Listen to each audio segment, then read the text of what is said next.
गर्मी की शिद्दत अरूज पर थी। वो बार बार दुपट्टे से अपना मुंह साफ कर रही थी। पसीने से शराबूर वजूद लिए कपड़े धोकर रस्सी पर डाल रही थी। तभी अचानक ही खुले दरवाजे से कोई अंदर चला आया। वो सैफ था, इस घर में 3 हफ्ते पहले आया हुआ मेहमान। वो यहाँ से गुजर कर जाने ही वाला था कि अचानक इसकी नजर अनूशे पर पड़ी थी। अनूशे की पुष्ट सैफ की तरफ थी, लेकिन एक चीज जिसने सैफ को रुकने पर मजबूर किया था वो थी इसकी फटी हुई कमीज और इसमें झलकती हुई इसकी नस्वानी हुस्न को छुपाने वाला हथियार। सैफ को इस्लाम में इस लड़की से बड़ी नफरत महसूस हुई थी, तो जानबूझकर ही मोहतरमा ये सब दिखाती फिर रही हैं। वो एक लम्हे के लिए इसके पास रुका। मोहतरमा, कुछ शर्म और हया भी है आपको या नहीं? जानती भी हैं कि एक जवान आदमी इस घर में आ रहा है, जा रहा है। मेरे अलावा यहाँ फूफा भी आते जाते हैं और आप यूं गले में दुपट्टा डालकर कपड़े धो रही हैं। ऊपर से आपकी कमीज पूरी फटी हुई है। सब कुछ दिखाई दे रहा है आपके पीछे से। क्या आप के सामने ऐसे ही चलती फिरती रहती हैं? सैफ के लहजे में ना सिर्फ नफरत थी, बल्कि हकारत, गुस्सा और ना जाने क्या क्या। अनूशे मारा शर्म के जमीन में धंसे जा रही थी। इसने फौरन ही दुपट्टा अपने पूरे जिस्म पर फैलाया था। वो जानबूझकर हरगिज ऐसा नहीं करती थी, लेकिन आज काम की ज्यादती और ज्यादा कपड़ों का बोझ इसके नाजुक वजूद पर हावी हो गया था। तभी तो जल्दी जल्दी में दुपट्टा एक जानिब को डाल लिया था, क्योंकि इस वक्त घर में कोई मर्द नहीं था। लेकिन वो भूल चुकी थी कि सैफ का आना जाना का कोई वक्त मुकर्रर नहीं है। वो कभी भी आ सकता है और आज ऐसा ही हुआ था। सैफ ने इसे पूरी तरह जलील करके अपने कमरे में जा चुका था, जबकि इसे अपना जिस्म तपता हुआ महसूस हुआ था। शायद जिल्लत के एहसास से शाम को सारे कामों से फारिग होकर वो अपने स्टोर नमा कमरे में चली आई और शीशे में मुड़ मुड़ कर अपने पीछे फटी हुई कमीज देखने लगी। गिनती के 3 तो जोड़े थे इसके पास। तीनों ही धुल धुल कर घिस चुके थे। जब भी इससे कपड़े पहनते हुए कहीं ना कहीं से पेवन लगा कर ही पहनती, और फिर वो पेवंद हमेशा की तरह दोबारा खुल जाते। आज भी शायद ऐसा ही हुआ था, लेकिन सैफ समझ रहा था मैंने जानबूझकर इसे अपना जिस्म दिखाया। दोनों हाथों मुंह छुपाकर रोने लगी। खुदा किसी को यतीम न बनाए। यतीमी का दर्द इसने झेला था। वो जानती थी कि बिना माँ बाप की जिंदगी कैसे होती है। अनोशे रहमान बड़ी ही खामोश तबीयत और सादा मिजाज लड़की थी। बहुत छोटी थी, तकरीबन 3 साल की, जब इसके माँ बाप अचानक एक ही एक्सीडेंट में फौत हो गए थे। ददियाल वालों ने तो धत्कार दिया तो मामू राहिल इस छोटी सी बच्ची की उंगली पकड़कर इसे घर ले आए। नाइला ने इसे देखकर नफरत का इजहार किया था। पहले ही हमारी 2 बेटियां हैं, ऊपर से आप इसे भी ले आए। बच्ची है छोटी। नाइला क्या यतीम खाने में छोड़ आता? हाँ, छोड़ आते यतीम खाने में। जब इसके अपने खून ने इसे नहीं रखा तो हम क्यों रखें इसे? लेकिन मामू ने जबरदस्ती इसे अपने पास ही रख लिया था। मासूम सूरत था। मैट्रिक के बाद मुमानी ने अनुषा को पढ़ने ही नहीं दिया। नाइला भतीजे के खूब नाज नखरे उठा रही थी। इसका भाई एक अमीर कबीर भी इसने जमीन आदमी था। सैफ ने आला तालीम हासिल कर रखी थी। मुस्तकबिल के हवाले से इसके बड़े बड़े ख्वाब थे। पूरा दिन वो अपने काम के सिलसिले में घर से बाहर रहता था, रात को ही वापस आता था। अभी अभी तक इसे कोई ढंग का फ्लैट नहीं मिला था जब तक वो यहीं पर था, अपनी फुप्पो नायला के पास। इस दिन इतवार का दिन था जब फुप्पो इसके लिए चाय लेकर आई। ये लो मेरे बच्चे, सारा दिन फिरते रहते हो, थक जाते होगे, आराम से ढूंढो फ्लैट। कोई जल्दी नहीं है, ये भी तुम्हारी फुप्पो का घर है, वो बड़े प्यार से इससे कह रही थी। सैफ मुस्कुरा दिया। तानिया और पलोशा दिखाई नहीं दे रहे? अरे बेटा, इनकी किसी दोस्त की सालगिरह थी, वो वहीं पर गई हैं। नाइला रसानियत से बताने लगी। इतनी रात गए तक वो बाहर रहते हैं? 9 बज रहे हैं फुप्पो। सैफ हैरान हुआ था। नाइला घबरा गई। अरे बेटा, बस वो तो जाना भी नहीं चाहती थी, लेकिन वो इसकी सहेलियां इन्हें लेने आ गई। जबरदस्ती इसलिए चलेगी मेरी बच्चियां, वरना कहीं नहीं जाती, घर में ही रहती हैं। पढ़ने का बहुत शौक है, बस सारा दिन पढ़ाई करती हैं। कहती हैं कि अम्मी पढ़ लिख कर अफसर बनना है। नाइला सरासर झूठ बोल रही थी। दर हकीकत इसका इरादा था कि इसकी भाभी दोनों बेटियों में से किसी एक का रिश्ता सैफ के लिए ले ले। इसने पहले ही से ही इरादा बना रखा था, लेकिन सैफ की आंखों में सोच की परछाई थी। वो मोबाइल में मसरूफ था जब अचानक इसके कान में एक धीमी सी आवाज आई थी। ममानी, मैंने सारे बर्तन भी धो लिए और किचन भी साफ कर लिया, अब मैं सोने चली जाऊं? वो दुपट्टे से हाथ साफ करती नायला के सामने खड़ी थी। अरे हाँ, तो चली जा सोने, तुझे तो बहुत जल्दी होती है। 9 बजते ही इसे तुझे सोने लग जाती है। ऐसा लगता है कि बहुत बड़ा एहसान कर दिया है तूने बर्तन धोकर। नायला के लहजे में हसद और जलन की आग थी। वो इस वक्त सैफ के सामने क्यों आई है?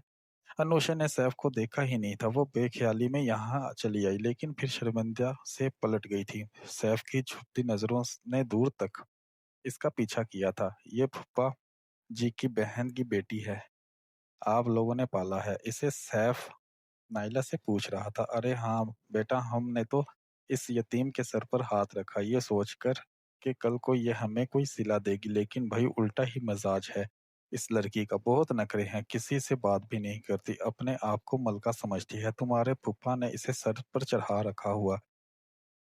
फूफा, मुझे इसका करेक्टर भी सही नहीं लगता। अजीब लिबास पहनकर इस घर में घूमती है। क्या आप इसे डांटती नहीं हैं? मुझे ऐसी लड़कियां बिल्कुल पसंद नहीं। मुझे हैरत है कि आपने इसकी कैसी तरबियत की है। वो अपना गुस्सा दिखा रहा था। नाइला नौशे की बुराई इसके मुंह से सुनकर बेतहाशा खुश हुई थी। तभी आजिज होकर कहने लगी, अरे बेटा बस क्या कहूँ, अपनी मनमानी करती है।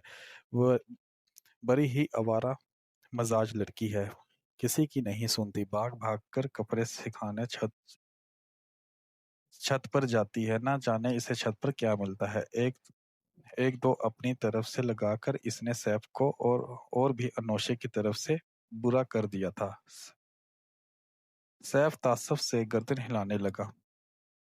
जब से सैफ ने इसकी बेइज्जती की थी, तब से वो इसके सामने आने से गुरेज करती।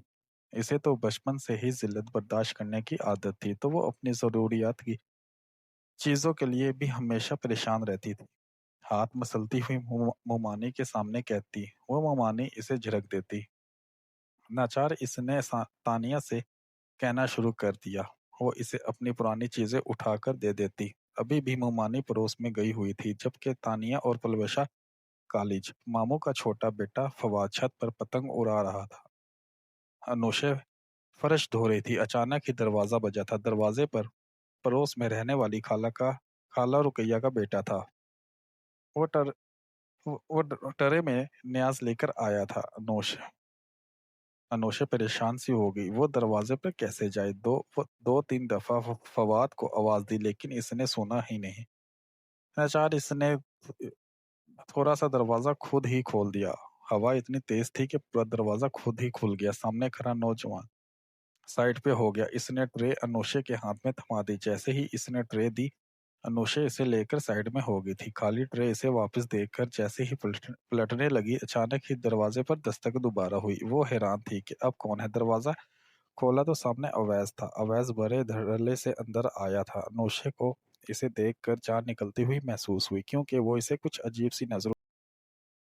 अपनी बहुत सी ख्वाहिशें, अपने बहुत से ख्वाब मारने पड़ते हैं। ये सब इसके साथ बचपन से हो रहा था। चले सैफ भाई, हम लिडो खेलते हैं। तभी फवाद लिडो लेकर आया। तानिया और पलोशा भी इसके इर्द गिर्द मंडला रही थी।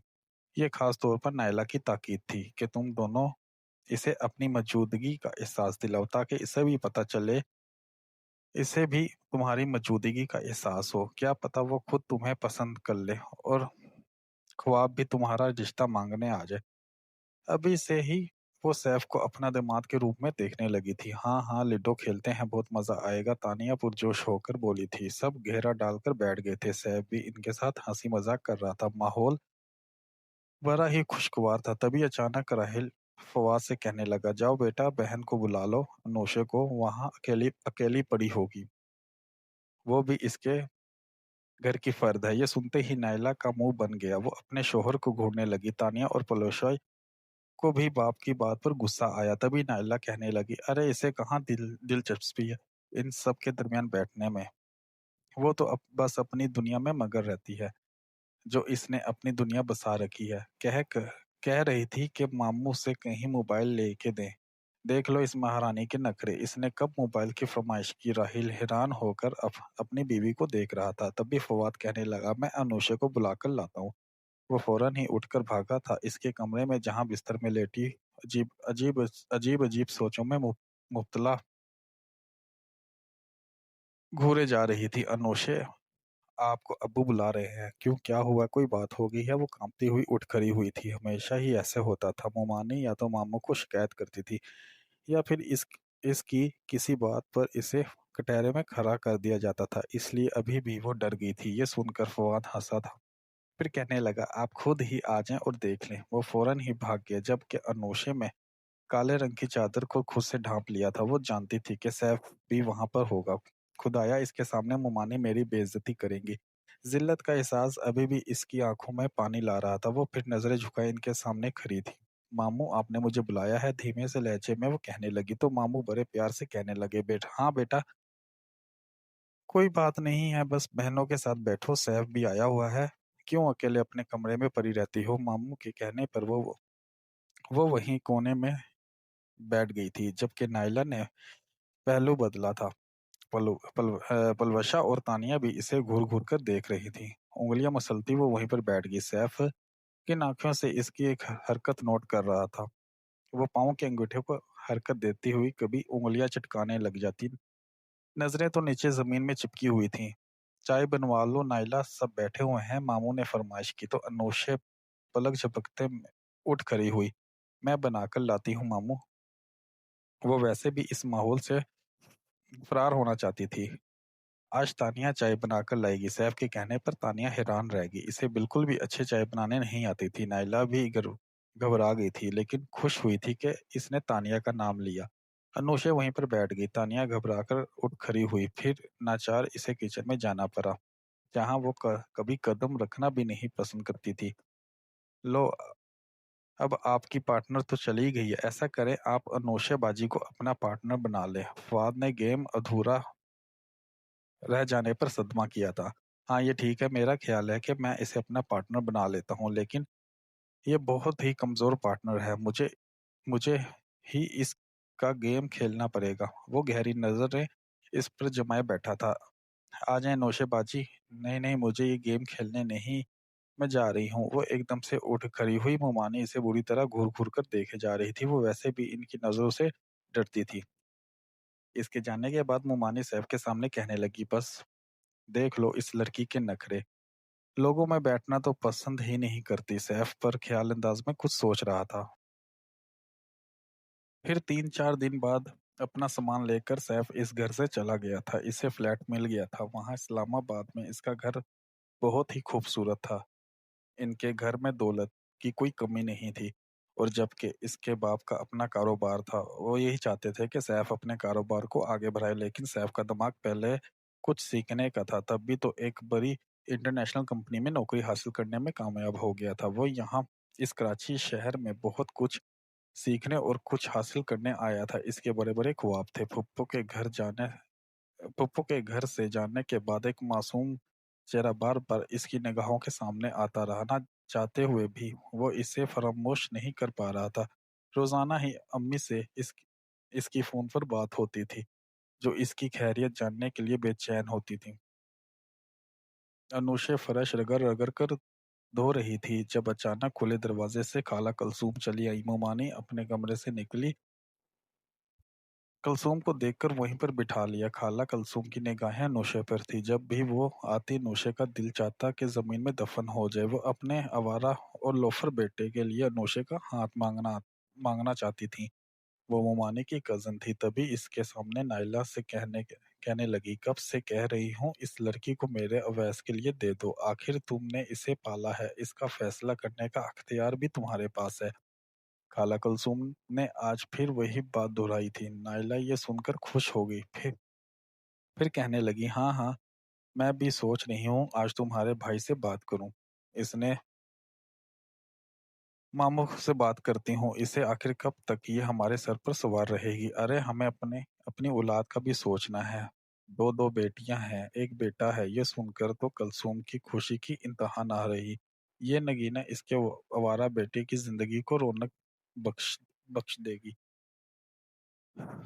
मोमानी की बात सुनकर अनोशे की जान निकल गई थी। इसका वो आवारा बेटा जब भी यहाँ आता तो इसकी गंदी नजरें अनोशे के वजूद पर होती। सब जानते थे वो नशा करता है। नशे के आदि के साथ मुमानी इसका रिश्ता करने का सोच रही थी। आखिर इतने साल हो गए, वो क्यों नहीं इनके दिल में जगह बना पाई। इतनी खिदमत करती है, किसी किस्म की शिकायत का मौका नहीं देती, फिर भी मुमानी इससे सख्त नफरत करती थी। वो अपनी नफरत जताने से वो ग्रेज भी ना करती थी। अब इसकी ये मैं खरी जालियों के इस पार लड़की पर पड़ी थी, जो भरी हुई आंखें लिए इन सब की तरफ देख रही थी। फिर 2 महीने ऐसे गुजर गए कि पता ही ना चला। नायला ने इस दौरान इनसे बात अपने शोहर से खाला कुलसुम के बेटे अवैस के लिए की थी। वो हत्ते से उखड़ गए। हो ये क्या कह रही हो तुम? मेरी मरी हुई बहन की निशानी है वो। क्या तुम अपनी बेटी की शादी करोगी इस आवारा लड़के से? ये तुमने सोचा भी कैसे? मामू ने इनकी तबीयत साफ कर दी थी। मुमानी ने अपनी बेइज्जती का बदला नौशे से लिया था, बिला वजह इसे जलील करके। 2 दिन पहले तुम्हें क्या कहा था? वो सारे कपड़े इस्त्री करके रख दो, लेकिन तुम्हें सिर्फ हड-हरामी करनी आती है और कुछ नहीं। मुमानी बिला वजह चीख रही थी। अनोशे के हाथ पांव ठंडे होने लगे। अम्मी, जब भी सैफ भाई आते हैं नौशे इनके आगे पीछे घूमने लग जाती है। मैंने देखा है अपनी आंखों से। पलवशा इस पर झूठे इल्जाम लगा रही थी। नौशे की आंखें भर आई। ऐसा कुछ नहीं है मुमानी, मैं भला ऐसे क्यों करूंगी? इसने अपनी आंखें साफ की थी। नायला ने इसके मुंह पर थप्पड़ जड़ दिया था। जानती हो, तेरी हरकतों को अपनी मासूम शक्ल से सबको दीवाना बना लेती है। वो कुलसूम का बेटा ऐसे ही तेरा दीवाना नहीं है, बार बार मिन्नतें करती है इसकी माँ कि मैं तेरा रिश्ता कर दूं इससे। और अब सैफ पर डोरे डोरे डाल रही हो। खबरदार, जो मेरी बेटियों के नसीब छीनने की कोशिश की तो सैफ को तो मैं तानिया के लिए पसंद कर चुकी हूँ। अनोशा दीवार से लगी फटी फटी निगाहों से मुमानी को देख रही थी। जिन्होंने इस पर हाथ उठाया था, वो भी बिना किसी जुर्म के इससे सजा दी थी, जो इसने किया ही नहीं था। इसकी इज्जत नफ्स पांव तले रूंद रूंद कर नायला अपने कमरे में जा चुकी थी। लेकिन इस रात नौशे जाए नमाज पर बिछाकर फूट फूट कर रोई थी। मेरे खुदा, तू तो सबके दिलों का हाल जानता है। फिर मेरे लिए भी कोई आसान रास्ता निकाल। कोई ऐसी जिंदगी दे जो मैं इज्जत से गुजार सकूं। 2 वक्त की रोटी मुझे ऐसी जिल्लत की ना खानी पड़े। दूर एक रोशन सितारा चमका था, जबकि आसमान में उड़ता इस पर मुस्कुराता था। खुदा ने इसके लिए बहुत बड़ा सोच रखा था, लेकिन इसे मालूम नहीं था। फूट फूट कर रोती वो इस जाए नमाज पर कब सोई इसे पता ही न चला। मोमानी पूरे घर की सफाई करवा रही थी। लग रहा था कि कोई खास मेहमान आ रहे हैं। फिर कहीं शाम को जाकर इसे पता चला कि सैफ के वालिदैन आ रहे हैं, वो भी अपने बेटे से मिलने हैं। मोमानी खूब अच्छे-अच्छे खाने बनवाए थे। आखिर इनका भाई एक बहुत बड़ा बिजनेसमैन था। खाते-पीते घराने से ताल्लुक रखता था। जब भी आता था इनके लिए लाखों के तोहफे तोहफ़ लेकर आता था।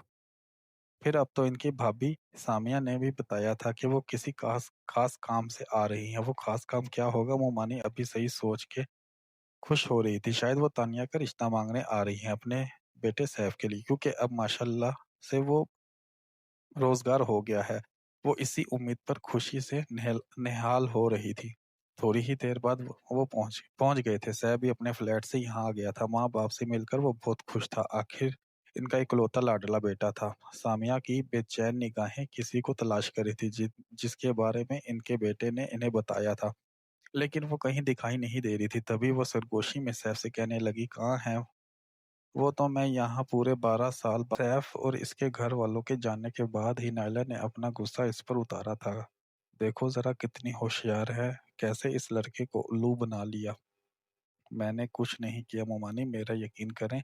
वो रो रही थी, जबकि नायला इसे ताने मार रही थी। कोई इसे कुछ नहीं कहेगा। अचानक ही मामू के गिरजदार आवाज आई थी, बस कर दो नायला, और तुम कितना करोगी इस यतीम लड़की के लिए? बुरा सोच रही थी, लेकिन देखो कुदरत ने इसके लिए कितना अच्छा सोच रखा था। इसलिए कहते हैं कि किसी का बुरा सोचने से पहले इंसान अपने बारे में जरूर सोचे। अगर अनोशों के साथ कुदरत ने भलाई की है तो इसमें इसका या किसी और का कोई कसूर नहीं। ये सब फैसले अल्लाह ने पहले ही लिख दिए थे। सैफ को अल्लाह ने पहले ही नौशे की किस्मत में लिख दिया था, और इस ईद पर वो तारीख मांग रहे हैं शादी की। इन्हें सैफ की शादी जल्दी है, इसलिए मैं जल्द ही तुम्हारी दोनों बेटियों से पहले नौशे की शादी कर दूंगा, क्योंकि अगर मुझे कुछ हो गया तो मेरी मरी हुई बहन मुझे कभी माफ नहीं करेगी। मैंने इसकी बेटी को भटकते हुए छोड़ दिया। मुझे तुमसे तो कोई उम्मीद नहीं है। भला भलाई की नाइला राहिल तासिफ से इन्हें देख रही थी। तुमने कभी अपने बेटियों के बारे में नहीं सोचा? राहिल हमेशा अपनी भांजी को फोकियत दी है। अब देख लो कैसा शानदार रिश्ता इसके लिए आया है। क्या चाल चली है तुम्हारी भांजी ने? नाइला की लहजे में अब भी नफरत थी। ये चाल नहीं बल्कि किस्मत है। और मैं तो चाहता हूँ कि वो हमेशा खुश रहे, कम अज कम महफूज हाथों में तो होगी। राहिल बहुत ही खुश है इस रिश्ते पर। अनोशे का दिल बहुत तेजी से धड़क रहा था। अभी तक इसका सैफ से सामना नहीं हुआ था। वो हैरान भी थी। कल तक जो इस इंसान से नफरत करता था, इसे बदकार लड़की समझता था, और आज इसने इसके लिए रिश्ता भिजवा दिया। इसकी नफरत पसंदीदगी में कैसे बदल गई? ये सारे सवाल इसके इर्द गिर्द मंडला रहे थे, लेकिन वो कभी भी इसके सामने नहीं जाना चाहती थी। वो हैरान थी अपनी किस्मत पर, लेकिन नाइला ने इसे आड़े हाथों ले लिया था। मैं तुम्हारे बसने की नहीं बल्कि उजड़ने की दुआ करूंगी। तुमने तो मेरी बेटियों की खुशियों को खाया है। नाइला ने इसे नफरत से कहा तो वो रोने लगी। ये दिन बड़ी मुश्किल से इसके गुजर रहे थे, क्योंकि मामू ने इसकी शादी की तारीख भी तय कर दी थी। नाइला और इसकी बेटियों की नफरत में और भी इजाफा हो गया था। ऐसा लग रहा था घर में शादी नहीं बल्कि मातम है। राहिल मामू ने सैफ के वालिदैन को यही कहा था कि ये निकाह सादगी से करना चाहते हैं। सैफ अपनी बारात सादगी से लेकर आया था, लेकिन वो लोग इस्लामाबाद में जाकर खूब धूमधाम करना चाहते थे। नाइला हाथ मसल मसल कर सदमा ले रही थी। इतना अच्छा रिश्ता इसके हाथ से निकल गया था। सादा सा लाल रंग का जोड़ा पहन कर वो तैयार हो गई थी। ये जोड़ा मामू ने नहीं बनवाया था। इस सादे से जोड़े में भी वो बहुत खूबसूरत लग रही थी। तानिया और पलवशा तो इसके करीब भी नहीं जा रहे थे। मोहल्ले से एक लड़की आई थी इसे तैयार करने के लिए। फिर सैफ इसे अपनी बड़ी सी गाड़ी में बिठाकर अपने साथ ले गया। वो बिला वजह ही मुस्कुराए जा रहा था। इसकी माँ भी इसे छेड़ रही थी, जबकि गाड़ी की पिछली सीट पर बैठी अनोशे पूरी तरह घबरा रही थी। इसका निकाह हो चुका था सैफ के साथ। सैफ इसका शौहर बन गया था। अब वो एक नए घर में जा रही थी। अपनी किस्मत का फैसला इसने कुदरत पर छोड़ दिया था। यकीनन इसने इसके लिए अच्छा ही सोच रखा होगा। वो तो जब इसका घर पहुंचकर इस्तकबाल हुआ, वो हैरान रह गई। सैफ के सारे कजन, इसके रिश्तेदार वहां पर जमा थे। बहुत बड़ा इस्तकबाल हुआ था। सैफ ने अपने बराबर में खड़ी इस नाजुक सी लड़की को देखा, जो आज भी पूरी तरह घबरा रही थी। इ- सैफ ने इसे सहारा दिया और अपना बाजू इसके वजूद के गिर्द लिपेट दिया। इस पर तो वो और भी घबराने लगी। न जाने कौन सी रस्म हुई थी। आखिर इसने तंग आकर ऐलान किया, अब बस कर दो, हम लोग इतने थके हुए हैं। इतना दूर का सफर था। तुम लोग तो यहाँ से जाने का नाम ही नहीं ले रहे। अब भाई, अब मुझे मेरी बीवी को छोड़ दो। आखिर मुझे इसके साथ भी वक्त गुजारने दो। इस पर सब ओ की आवाजें निकालने लगे। वो ऐसा ही था। फिर सबकी तवज्जो इसमें नौशी की तरफ कर दी थी। देखो भाई, मेरी दुल्हन को कितनी थकी हुई लग रही है। इसे भी आराम की जरूरत है। फिर सामने ने जल्दी से सैफ के कमरे में बिठा दिया था। इजी होकर बैठ जाओ बेटा, अब ये तुम्हारा घर है। सैफ मेरा इकलौता बेटा है और बहुत ही समझदार। इसने अगर तुम्हारी ख्वाहिश की है तो ये तुम्हारे अंदर कोई ऐसी बात जरूर होगी, कोई ऐसी खूबी जिसने सैफ को मुतासर किया है। अनोशे ने सर झुका लिया। वो अपनी खूबी याद करने की कोशिश करने लगी, क्योंकि वो खुद को एक गैर अहम इंसान समझती थी जो बेमकसद ही इस दुनिया में आ गई थी। इसका कमरा बहुत ही खूबसूरत से सजाया गया था। वो इस कमरे में बैठी एक मलका लग रही थी। इसका दिल बुरी तरह से धड़क रहा था। थोड़ी ही देर बाद सैफ कमरे में आने वाला था। आज पहली बार इसका सामना इससे होने वाला था, क्योंकि रिश्ता होने के बाद वो इसके सामने नहीं आई थी, और ना ही सैफ ने खुद से कोई बात की थी। इसकी धड़कनें अलग शोर मचा रही थी। वो अजीब सी उलझने में थी गिरफ्तार थी। एक बार फिर से इसका वजूद कांपना शुरू हो गया था। जब भी वो परेशानी में होती या इसे किसी का खौफ होता, वो से कहने लगा, मैं इसे अपने साथ कराची लेकर जाऊंगा, क्योंकि मैं कुछ दिनों तक इसे अपने पास ही रखना चाहता हूँ। अनुषे सर पर दुपट्टा ओढ़े सर झुकाए बैठी थी। अब वो सबके दरमियान बैठी थी। ये घर इसका अपना था। इसके शौहर का घर मामू के घर में कोई इसकी बात भी इसकी जात को अहमियत नहीं देता था। हमेशा ही जब घर की कोई बात हो रही होती, वो अपने कमरे में दबक कर बैठी होती थी। अगर कभी गलती से वो वहाँ पर बैठ जाती तो ममा ने इसकी इतनी बेइज्जती, इतनी ज़िल्लत करती वो खुद ही उठकर वहाँ से चली जाती। लेकिन आज सब कुछ बदल गया था। सैफ के वालिदैन इसे इतनी इज़्ज़त देते थे जितनी वो अपने बेटे को और जितनी वो अपने बेटे से मोहब्बत करते थे। इससे कहीं ज़्यादा इन्हें नौशे से मोहब्बत थी क्योंकि वो इनके बेटे की पसंद थी।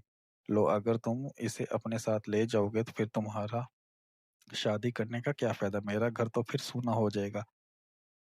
तो आपके सोने घर को ही रौनक बख्शने के लिए मैं इसे अपने साथ साथ लेकर जा रहा हूँ, समझा करें ना अम्मी। इसने आंखों से कुछ इशारा किया था। सामिया ने इसे थप्पड़ रसीद किया, चल बेशरम। जबकि अनूशे शर्मा से पानी पानी हो गई थी। फिर इससे वहां पर बैठा ना गया। थोड़ी देर बाद उठकर कमरे में आ गई। क्या हुआ, तू वहां से क्यों चली आई? सैफ हैरान था। प्लीज आप सबके सामने ऐसी बातें ना किया करें, मुझे शर्म आती है ऐसी बातें। अरे शादी होने के बाद कैसी शर्म? फिर मेरा कहने का मतलब ये था कि अम्मी के घर की रौनक इससे होगी जब हमारा कोई नन्हा शहजादा या शहजादी इस दुनिया में आएगा। क्या क्या कहती हो तुम इस बारे में? वो अनुशे से राय जानना चाहता, जबकि अभी शादी को सिर्फ 2 हफ्ते ही हुए थे। अनुशा ने दोनों हाथों पे अपना चेहरा छुपा लिया। मुझे नहीं पता कहाँ क्या कह। वो रात को गहरी नींद सो रही थी जबकि सैफ मोबाइल चला रहा था। फिर इसकी नजर इस मासूम लड़की पर पड़ी जो इसकी पनाह में आकर खुद को बहुत महफूज महसूस कर रही थी। कब इस लड़की से वो इतनी शिद्दत की मोहब्बत में कर बैठा इसे पता ना चला। पहली बार जब इसका सामना हुआ तो इसने इसकी बेइज्जती की थी। इसकी जिल्लत करके वो अपने दिल में अजीब दुख महसूस कर रहा था। जब इसने देखा इसके कपड़ों पर जगह जगह पेबंद लगे हुए हैं, वो घसे फटे कपड़े पहनती थी, वो पुरानी चप्पल, कभी इसने इस लड़की को खुलकर हंसते हुए नहीं देखा था। लेकिन आज इसके चेहरे पर रौनक थी। आज इसकी बंद आंखों में कई ख्वाब थे। लेकिन सैफ को सैफ की ख्वाहिश थी कि वो इन सारे ख्वाबों को पूरा करे। इसके चेहरे पर हमेशा के लिए ऐसी खुशियां, ऐसी हंसी बिखेरे कि वो कभी जिंदगी में फिर आंसू ना बहाए। बस हमेशा इसकी चमकती आंखों में खुशियों की रोशनी हो।